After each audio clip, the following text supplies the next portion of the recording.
क्षमा गांधी जी की यात्रा।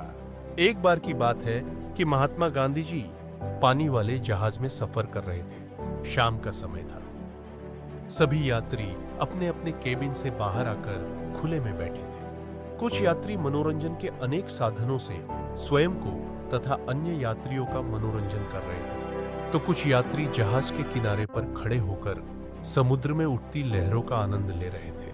परंतु गांधी जी एक कुर्सी में बैठे ध्यान मग्न होकर एक पुस्तक पढ़ रहे थे। इतने में एक अंग्रेज जो गांधी जी से चिढ़ता था तथा उनका अनादर करना चाहता था, गांधी जी के पास आया।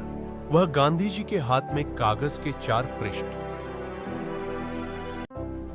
जिन पर कुछ लिखा हुआ था तथा जो एक पिन की सहायता से संलग्न था, पकड़ा कर चला गया और दूर एक कोने में खड़े होकर गांधी जी के चेहरे में उभरते भावों का अध्ययन करने लगा।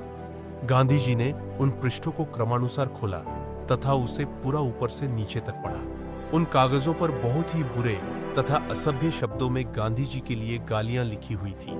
चारों पृष्ठों को पढ़ने के बाद गांधी के पास पहुंचे, जो गांधी जी को अपने तरफ आते देखकर एक कुर्सी पर बैठकर कुछ पढ़ने का नाटक करने लगा था और एक कुर्सी लेकर उसके सामने बैठ गए तथा बड़े ही प्यार से बोले, श्रीमान जी, मुझे इस पिन की अत्यंत आवश्यकता थी जो आपने मुझे दे दिया, इसलिए आपका बहुत बहुत धन्यवाद।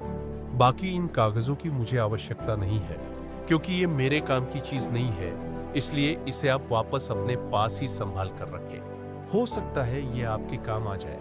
इतना कहकर गांधी जी ने बड़े प्यार से उस अंग्रेज से हाथ मिलाया तथा वापस आकर अपनी कुर्सी पर बैठ गए।